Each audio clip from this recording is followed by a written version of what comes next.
보쌤의 거꾸로 한국사 시즌 4 그 25번째 시간입니다.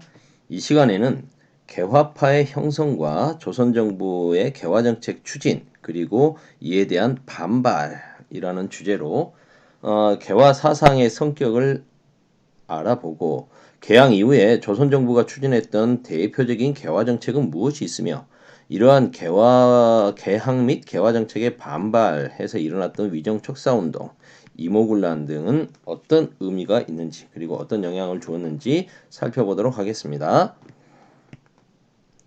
이미 통상개화론에 대해서는 지난 시간에 설명을 드렸습니다. 흥선대원군이 이제 물러나고 고종이 친정을 하게 되면서 직접 정치를 하게 되면서 통상개화론이 이제 본격적으로 대두되게 되었다. 이 통상개화파의 선구자는 연암 박지원, 실학자였던 연암 박지원의 손자 박규수입니다. 이분은 평안 감사 시절에 제너럴 시어머너가 대동강을 거슬러 올라왔을 때 그들에게 본인은 개인적으로 통상개화의 생각을 갖고 있지만 우리나라가 조선이라고 하는 나라가 통상수교를 거부하니 안 되겠다. 돌아가라 라고 해서 자신의 공무원으로서 역할에 또 최선을 다했던 그 제너럴 시어머너 사건의 주역이기도 했습니다. 하지만 그는 중국에 이렇게 다녀오면서 기본적으로 그 잘 나가던 노론 계열의 그 집안 사람이기 때문에 청해 사신으로 갔다가 양무 운동을 직접 목격을 하죠. 그리고 통상 개화론이 얼마나 필요한지를 확인하고 옵니다. 그리고 이제 함께 박 교수를 수용해서 중국에 갔던 청해 갔던 그 중인 역관 출신의 오경석도 그러한 생각을 하게 되겠죠. 그리고 이 오경석은 해국도지, 영환지략 등의 책을 가지고 옵니다.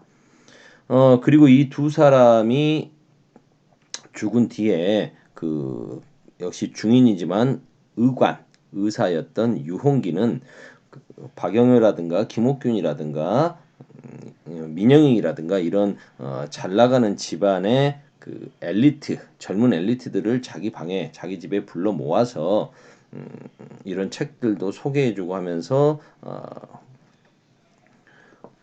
개화론을 주장을 하죠. 그렇게 함으로써 그들에게 하얀 옷을 입은 정승, 백의 정승이라는 소리를 들었던 사람이 바로 유홍기입니다. 해국도지와 영환지략은 둘 다 이거 지리서입니다. 근데 해국도지는 해외 여러 나라 각국의 정치, 경제, 인구, 종교까지 설명되어 있는 일종의 인문 지리서고요. 영환지략이라고 하는 것은 그야말로 세계 지리서입니다. 이를 통해서 통상 개화론자들은 서양의 우수한 기술을 바탕으로 부국강병을 하자라는 생각을 하게 됐던 거죠. 이들이 이제 정부가 개항을 한 이후에 개화 정책을 추진하려고 하자 본격적으로 정부의 개화 정책에 적극 참여하게 되는 겁니다. 이들은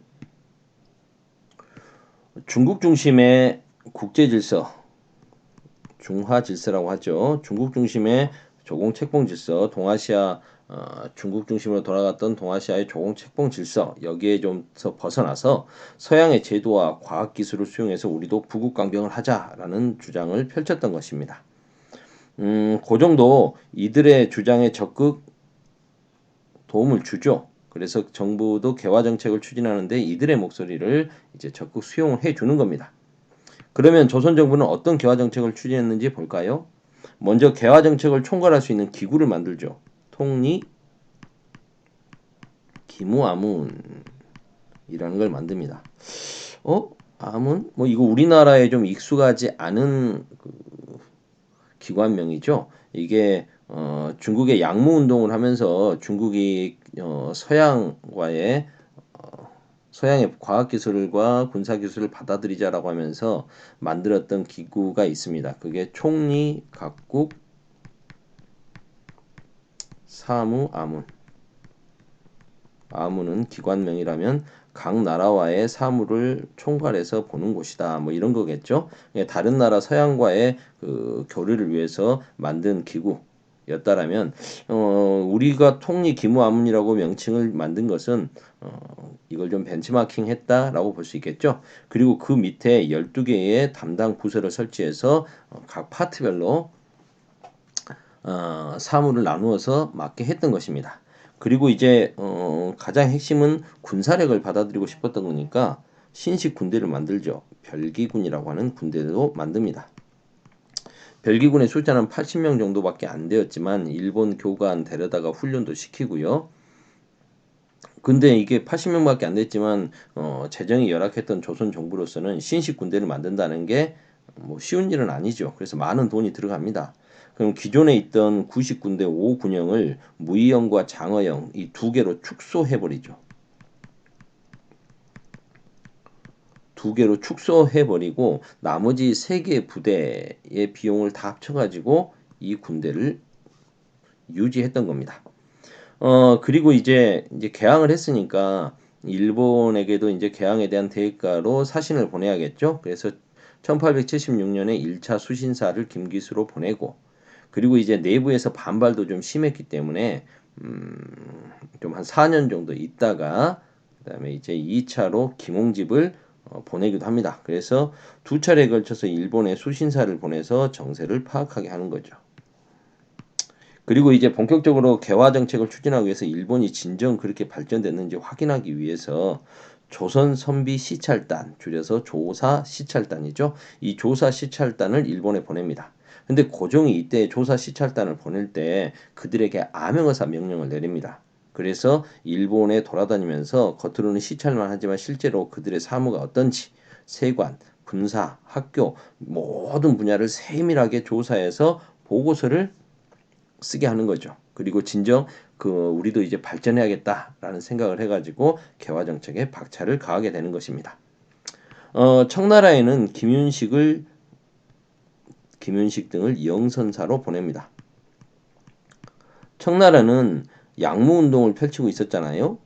양무운동은 중최 소용의 정신에 입각해서 중국의 몸은 정신은 그대로 유지하면서 서양의 기술만 받아들이자, 군사적인 기술만 받아들이자 해서 뭐 텐진이라든가 이쪽에 그 이홍장이 이끌던 그 회군의 향용들, 이건 뭐 지난번에 설명드렸으니까 더 자세한 내용 생략할게요.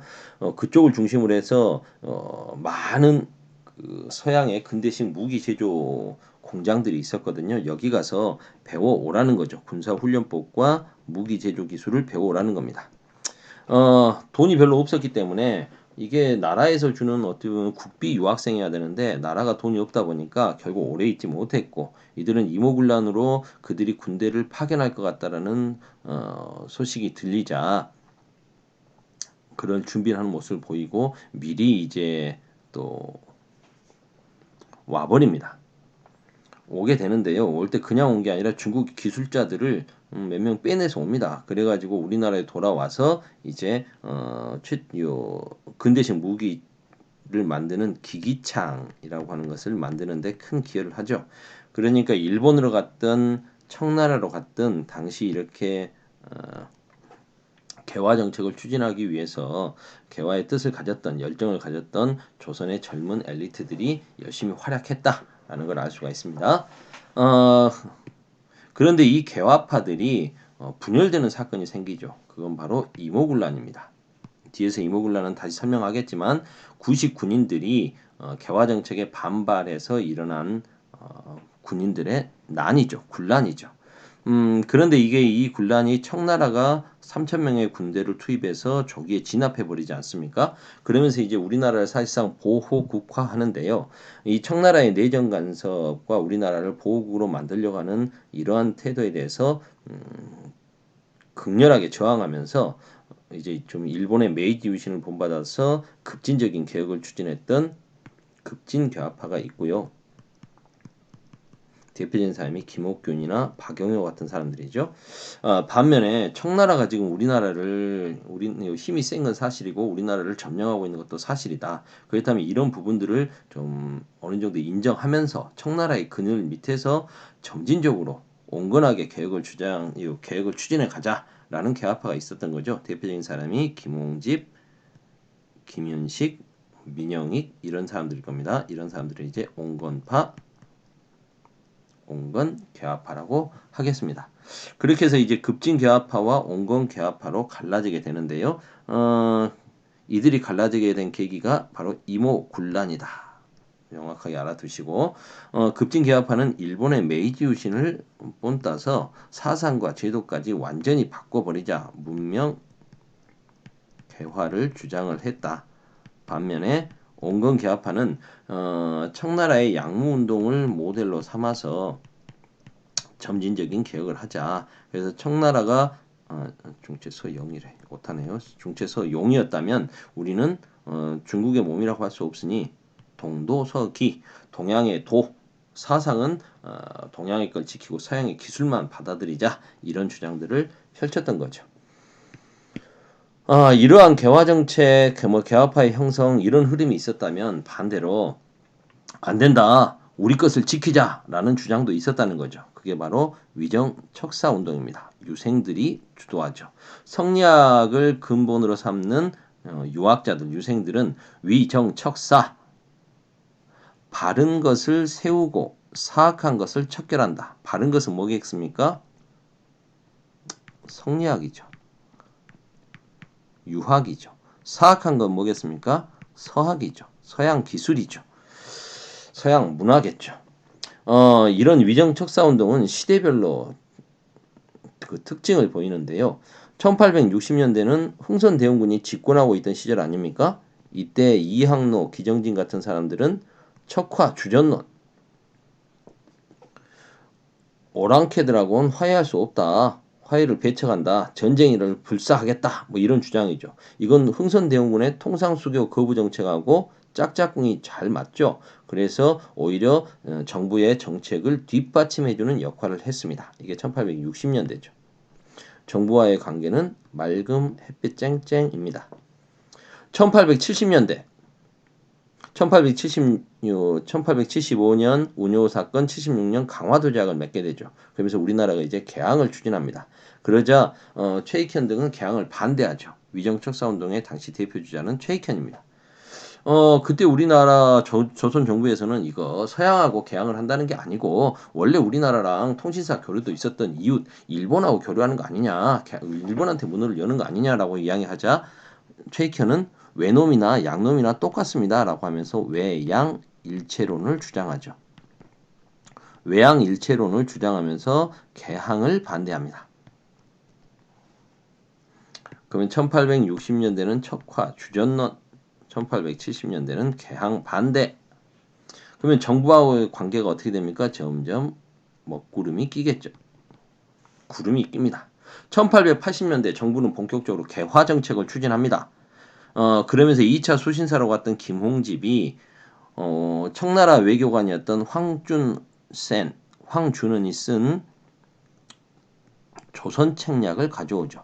이 책략, 조선책략이라고 하는 이 책의 내용은 무엇입니까? 친청, 결, 일본, 연, 미방 아닙니까? 미국과 수교를 적극적으로 하라라는 주장이거든요.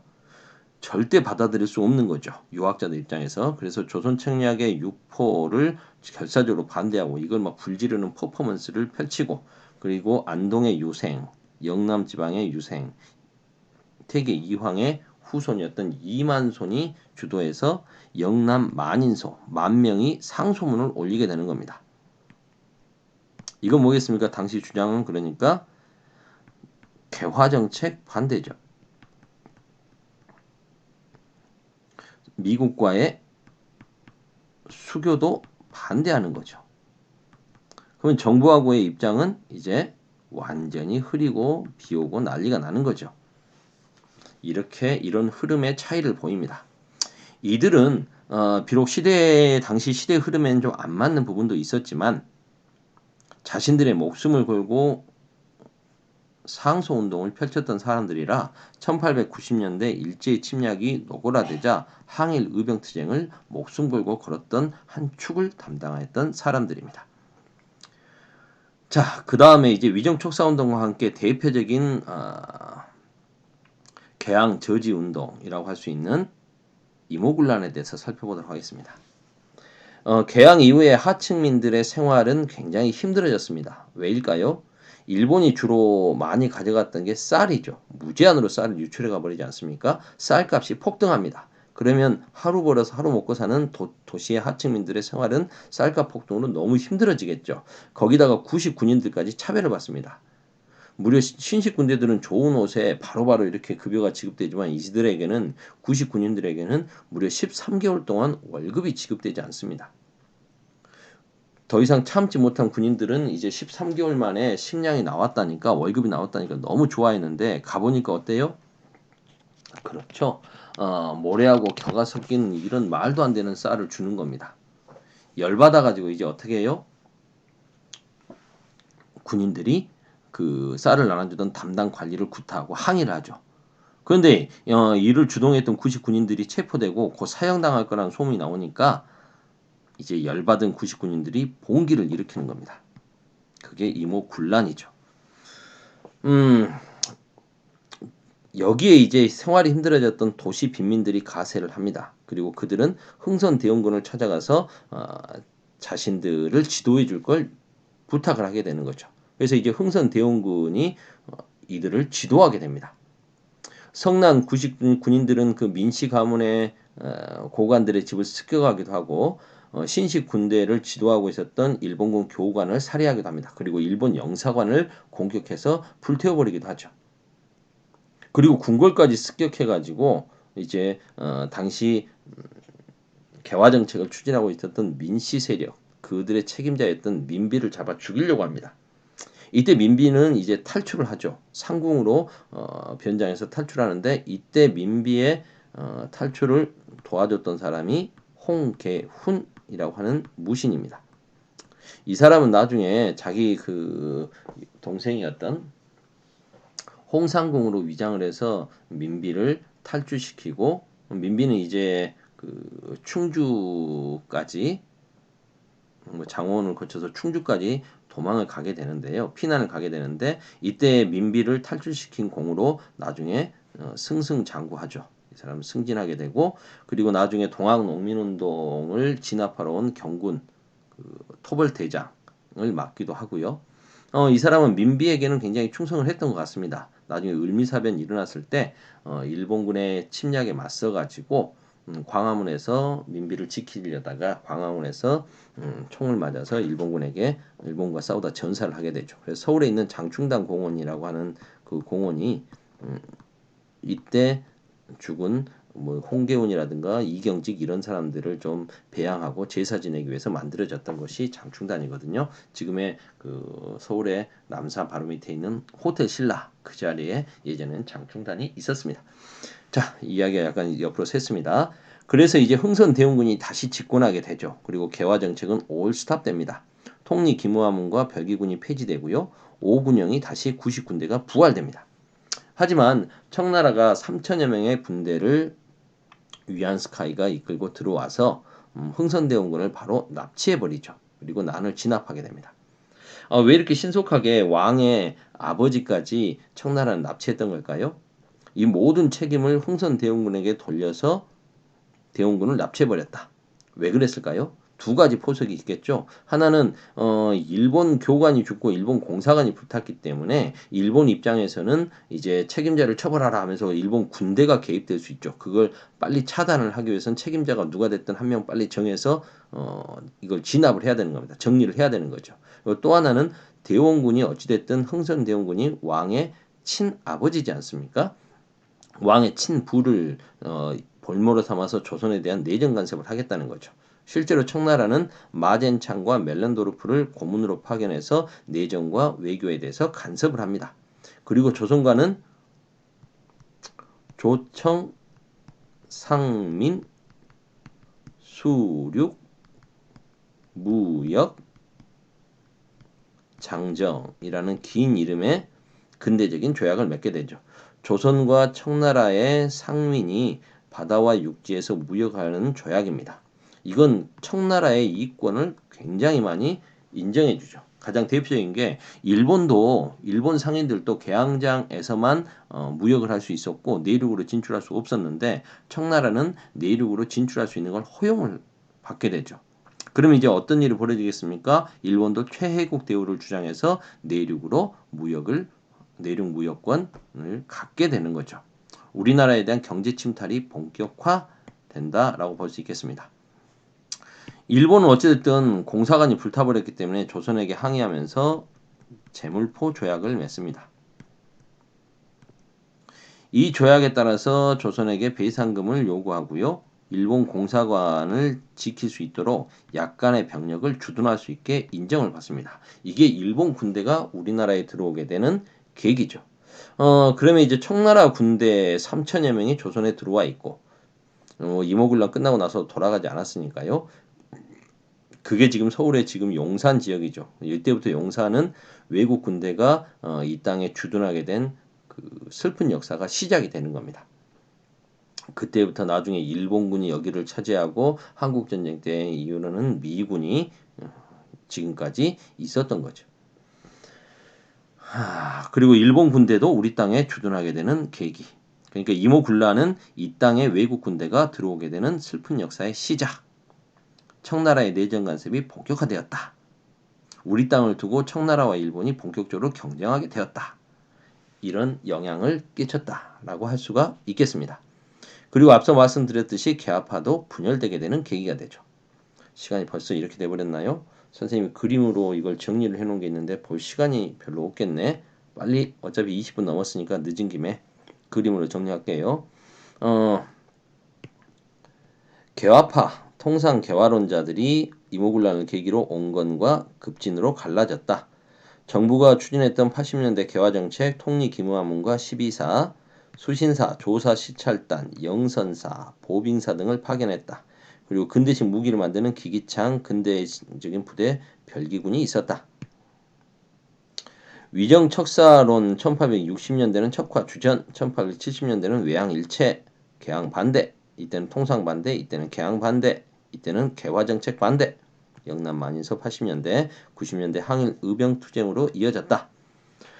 이모군란 구식 군인들의 반란, 신식 군대와의 차별에 대해서 항의했다. 여기에 도시 빈민층이 가세했다. 흥선 대원군이 다시 재집권했다. 개화 정책을 중단했다. 하지만 청나라 군대가 개입을 하면서 이들은 민씨 정권을 이제 친청 정권으로 만들고 조청, 상민, 수륙 무역 장정을 강요해서 이들도 외세가 되어서 우리나라에 대한 내정 간섭과 함께 이권 침탈에 나섰다. 자, 여기까지 봤습니다. 오늘은 이만 마칠게요. 붓셈의 거꾸로 한국사 25번째 강좌를 모두 마치겠습니다.